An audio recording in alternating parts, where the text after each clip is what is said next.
benepisyo sa ating kalusugan ng damong Maria. Ubo at sipon. Magpakulo ng dahon ng damong Maria at ilagay sa tasa at lahapan ang singaw habang mainit pa sa kaiinuman. Lagnat at trangkaso. Magdikdik ng katamtamang dahon at itapal ito sa noo upang bumaba ang lagnat. PANGPURGA. Magdikdik ng damong Maria kasama ang dahon at tangkay at kaunting asukal. Ipainom 1 kutsarita sa bata na pupurgahin sa loob ng 3 araw. Eczema. Epektibo rin ang katas ng damong Maria sa ganitong karamdaman, ipapahid lang direkta sa balat na apektado ng eczema.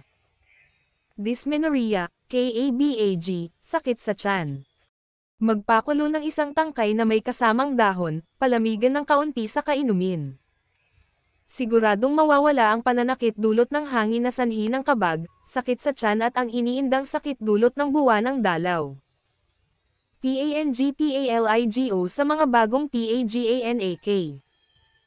Magpakulo ng damong Maria kasama ang tangkay at ihalo sa pampaligo ng bagong panganak. Alta presyon o high blood. Nakakatulong ang regular na PAGINUM ng damong Maria T. Peptic ulcer.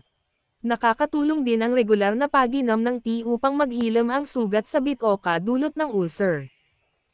Digestion. Ang damong Maria ay may substance na nakakapagtanggal ng bloating at iba pang gas-formed problem ng tiyan. Dahil sa pait na lasa nito, ito ang effective para sa mga stomach discomfort. Insomnia. Uminom ng pinakulo ang dahon ng damong Maria bago matulog. Tinatawag itong dream herb. Stress.